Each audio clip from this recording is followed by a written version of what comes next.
வணக்கம். நான் உங்கள் அன்பான சயின்டிஃபிக் வேதிக் அஸ்ட்ராலஜர் அஸ்ட்ரோரஞ்சி பேசுகிறேன். நல்லது நினைப்போம், நல்லதே நடக்கும். இப்போ பார்த்தீங்கன்னா நம்மளுடைய சேனலில் வரக்கூடிய வீடியோஸு அறிவியல் சார்ந்த ஜோதிட கருத்துக்களை பார்த்து கொண்டிருக்கிறோம். ஒரு கிரகமும் ஒரு இடத்துல இருக்கும் பொழுது உங்களுடைய ஜென்ம ஜாதகமாக இருந்தாலும் சரி, கோச்சார அடிப்படையிலான டிரான்சிட் அஸ்ட்ராலஜி என்று சொல்லப்படுகிற குரு பயிற்சி, சனி பயிற்சி, ராகு பயிற்சி என்று சொல்லப்படுகிற ஆண்டு கிரகத்தின் பயிற்சியாக இருந்தாலும் சரி, மாத கிரகம் என்று சொல்லப்படுகிற செவ்வாய், புதன், சூரியன், சுக்கிரன் போன்ற கிரகத்தின் பயிற்சியாக இருந்தாலும் சரி, எத்தகைய ஒரு தாக்கத்தை கர்ம பலனை ஒரு ராசிக்காரர்களுக்கு கொடுக்கிறது அப்படிங்கிறது நாம் சயின்டிஃபிக் வேதிக் அஸ்ட்ராலஜி முறையில் மிகைப்படுத்தாமல், மூட நம்பிக்கைகளே போகாமல் உள்ளது உள்ளவாறு பார்த்து கொண்டிருக்கிறோம். அந்த வகையில் இந்த வீடியோவில் ஜூன் மாதம் 2025 ஆண்டு எத்தகைய ஒரு பலாபலன்கள் நிறைந்ததான ஒரு மாதமாக மேஷ ராசிக்காரர்களுக்கு, ராசி மண்டலத்தின் காலப்புருஷ தத்துவத்தின் முதல் ராசியாக வருகிற மேஷ ராசிக்காரர்களுக்கு ஜூன் 2025 எத்தகைய ஒரு மாதமாக இருக்க போகுதுங்கிறது நம்ம பார்க்குறோம். அதுக்கு முன்னாடி சேனலில் ஃபஸ்ட் டைம் வரவங்க மறக்காமல் சப்ஸ்கிரைப் பண்ணுங்கள். ஸோ தட் தொடர்ந்து நம்மளுடைய வீடியோஸ்லாம் உங்களை வந்து அடையும். இப்போ பார்த்தீங்கன்னா ஜூன் 2025 பிறக்கும் பொழுது மிகப்பெரிய 3 பயிற்சிகள் கடந்த ஒரு 2-3 மாதத்துக்குள்ளே முடிந்து தான் ஜூன் மாதமே பிறக்குதுங்கிறது நீங்கள் தெரிஞ்சுக்கணும். அதுதான் பார்த்தீங்கன்னா ஒரு மிக முக்கியமான ஒரு விஷயம். மே மாதத்தில் வந்து குரு பயிற்சி, ராகு கேது பயிற்சி நடந்து முடிவாயிற்று. மார்ச் 29ஆம் தேதி, அதாவது ஜூனுக்கு 2 மாதங்கள் முன்னாடியே சனி பயிற்சியும் முடிந்து மிக முக்கியமான 3 பயிற்சி முடிந்துதான் ஜூன் மாதம் பிறக்குதுங்கிறது நாம் தெரிந்து கொள்ள வேண்டும். அத்தகைய மாதம் மேஷ ராசிக்காரர்களுக்கு எப்படி இருக்குன்னு பார்க்கும் பொழுது, சனி பெயர்ந்து 7.5 நாட்டு சனி என்று சொல்லப்படுகிற விரய சனி, முதல் 2.5 வருடம் ஆகிய விரய சனியை ஸ்டார்ட் ஆகி மேஷ ராசிக்காரர்களுக்கு தொடங்கி போய் கொண்டிருக்கிறது கடந்த 2 மாதமாக.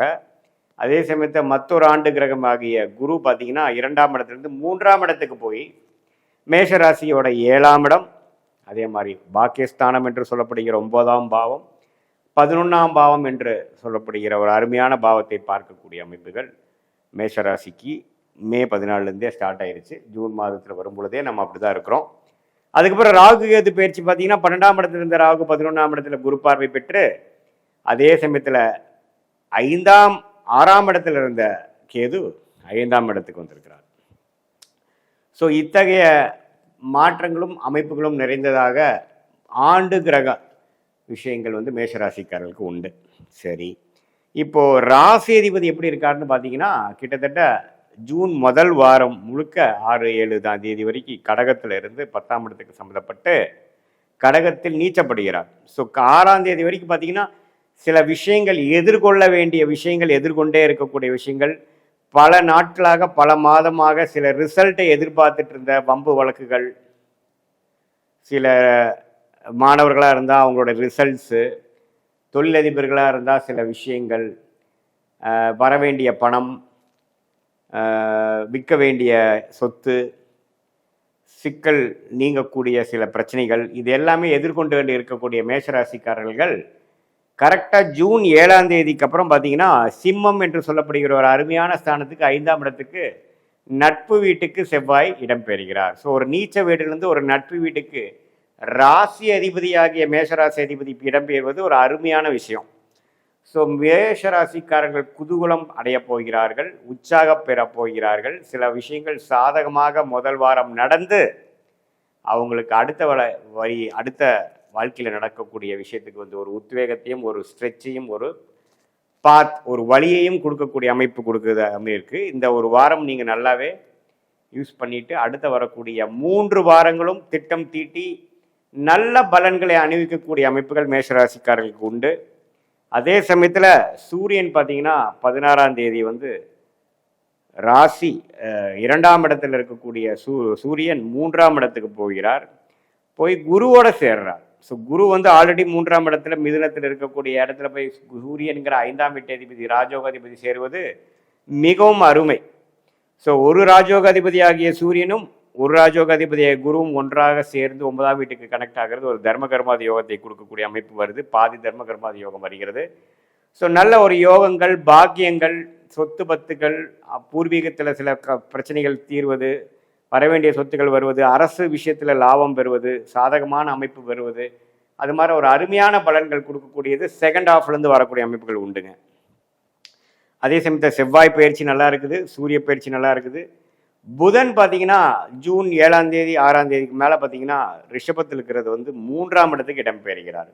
3ஆம் இடத்தை இடம்பெயர்ந்து குருவோட சேர்றார். ஸோ அதுவும் ஒரு அருமையான ஒரு விஷயங்கள்.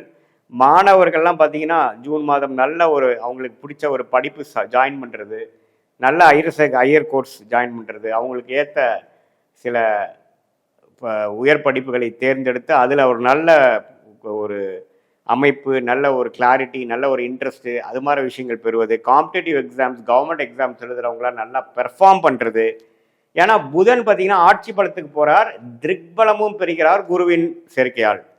ஸோ அதனால் அருமையான ஒரு அமைப்பு பெறக்கூடிய அமைப்பு இந்த சூரியனுக்கும் புதனுக்கும் குறிப்பாக ஒரு செகண்ட் ஹாஃப்லேருந்து நல்லாவே கிடைக்கிறார். அதுக்கப்புறம் 2025 ஜூன் 22ஆம் தேதிக்கு அப்புறம் பார்த்தீங்கன்னா புதனே பார்த்தீங்கன்னா கடகத்துக்கு வரார்.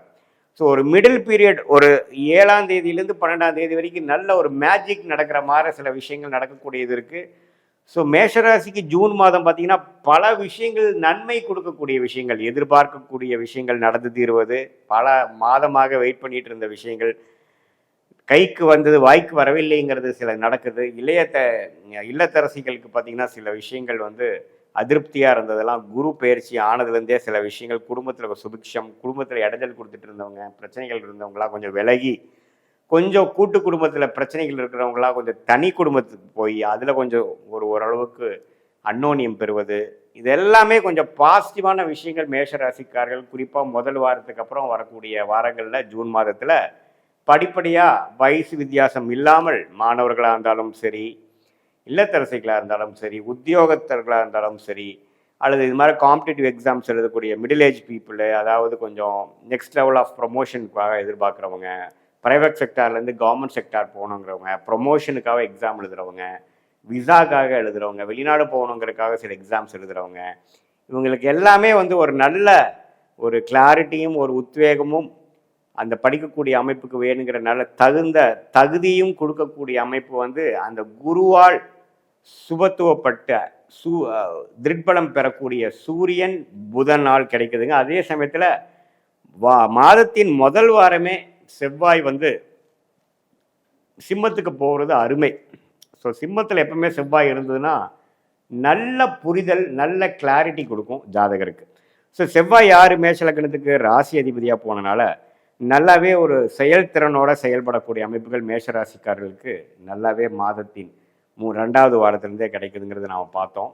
ஸோ இது ஒரு மாதிரி நம்ம கூட்டி கழித்து பார்க்கும் பொழுது இந்த குரு பயிற்சி, ராகு கேது பயிற்சி, சனி பயிற்சியால் பலன் அணிவிக்கக்கூடிய முதல் மாதமாக 2025 ஜூன் மாதம் வருகிறது. இதனால் நிறையா நல்ல சேஞ்சஸ் இன் லைஃப், நல்ல ஒரு மாற்றங்கள் ப்ரொஃபஷனல்லையும் பர்சனல்லையும், கல்யாணத்தை எதிர்பார்த்துட்டு இருந்தவங்களுக்கு கல்யாணம் டக்குன்னு முடிகிறது, காதல் விஷயத்தில் கைகூடாமல் இருக்கிறவங்களுக்கு காதல் கல்யாணம் நடக்கிறது, நம்ம லேட்டாக ஆனாலும் மேரேஜ் நடக்க அவங்களுக்கு டக்குன்னு முடியுறதுங்கிற மாதிரி இந்த குருவின் பார்வை 7ஆம் வீட்டில் இருக்கிறனாலையும் 11ஆம் வீட்டில் இருக்கிறனாலையும் அந்த பூர்த்தி, அந்த லாபம், அந்த மன திருப்தியை கொடுக்கக்கூடிய அருமையான அமைப்பு நிறைந்ததாக மேஷராசிக்காரர்களுக்கு உண்டு.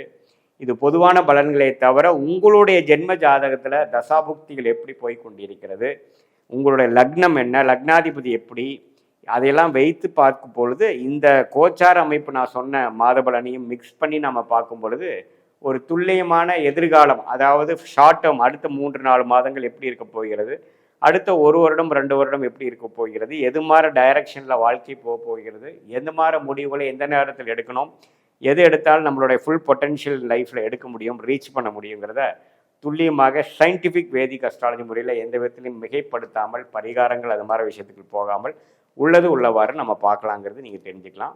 மீண்டும் மற்றொரு காணொலியில் சந்திப்போம். நன்றி, வணக்கம். ஸ்ரீ குபேரன் டிவியை பார்த்தமைக்கு நன்றிகள். மேலும் இது போன்ற தகவல்களை தெரிந்து கொள்ள ஸ்ரீ குபேரன் டிவியை சப்ஸ்கிரைப் செய்யுங்கள். மறக்காமல் பெல் ஐக்கானை கிளிக் செய்யுங்கள்.